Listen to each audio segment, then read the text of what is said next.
شروع اللہ کے نام سے جو بڑا مہربان نہایت رحمان اور رحیم ہے۔ کون ہے جو ہر چیز پر قادر ہے؟ سورہ ملک۔ بسم اللہ الرحمن الرحیم۔ تبارک الذی بیدہ الملک وہو علی کل شیء قدیر۔ بڑی شان ہے اس ذات کی جس کے ہاتھ میں ساری بادشاہی ہے اور وہ ہر چیز پر پوری طرح قادر ہے۔ یہ صفت صرف اسی کی ہو سکتی ہے جو کائنات کے ذرے ذرے کا مالک ہو، اور ایسا مالک ہو کہ ذرے ذرے پر اس کا اختیار اور اقتدار چلتا ہو، اور وہ بے شک اللہ ہے۔ اللہ ہر چیز پر قادر ہے، یعنی جو چاہے کر سکتا ہے، اس کے لیے کچھ بھی ناممکن نہیں۔ اس لیے جہاں پر انسان کے لیے دوسرے دروازے بند ہو جائیں، وہیں پر اس کے رب کا دروازہ کھلا ہوا ہے۔ وہ ناممکن کو ممکن بنا سکتا ہے، اندھیروں میں روشنی لا سکتا ہے، بغیر اسباب کی چیزوں کو وجود دے سکتا ہے، بند راستوں میں سے راستے نکال سکتا ہے۔ انسان کے لیے اس آیت میں دراصل بڑی خوشخبری اور امید ہے۔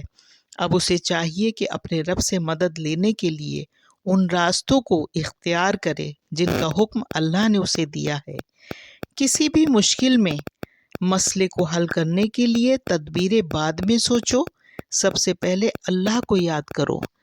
دلوں کا سکون کس چیز میں ہے؟ الا بذکر اللہ تطمئن القلوب۔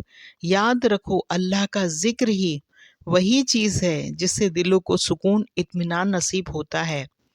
اس آیت سے معلوم ہوا کہ اللہ کی یاد میں ہی دلوں کا اصل سکون ہے، اور اللہ کو وہی یاد رکھے گا جو ایمان والا ہوگا، اور ایمان والوں کا دل ہی اللہ کے ذکر سے اطمینان حاصل کرتا ہے۔ تو اللہ کو ہر وقت یاد کرو، نماز پڑھو، قرآن پڑھو، ذکر کرو، دل سے بھی اور زبان سے بھی، اور ڈبا دو سارے وجود کو اللہ کی یاد میں، اس طرح کہ پھر تمہارے وجود سے گناہ سرزد نہ ہو۔ جامعہ ترمذی کی بڑی اچھی حدیث ہے۔ لوگوں، اپنے نمازوں کی فکر کرو۔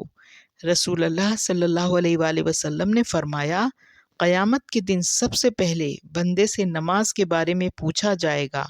اگر وہ درست ہوئی تو وہ کامیاب ہو گیا، اگر وہی خراب نکلی تو وہ بندہ ناکام اور نامراد رہا۔ ایسا کیوں ہوتا ہے کہ ایک مسئلہ حل ہوتا ہے اور دوسرا آ جاتا ہے؟ لقد خلقنا الانسان فی کبد، کہ ہم نے انسان کو مشقت میں پیدا کیا ہے۔ اللہ نے انسان کو پیدا ہی اس طرح کیا ہے کہ وہ مشقت میں رہے گا، اور پھر اس دنیا کا نقشہ ہی ایسا ہے کہ اس سے نفع اٹھانے، حتیٰ کہ صرف زندہ رہنے کے لیے محنت مشقتیں اٹھانی پڑتی ہیں۔ اس دنیا میں سب سے زیادہ پریشان وہ ہوتا ہے جو ہر وقت آرام کی تلاش میں رہتا ہے، اور سب سے زیادہ ترقی وہ کرتا ہے جو صحیح راستے پر محنت کرتا ہے۔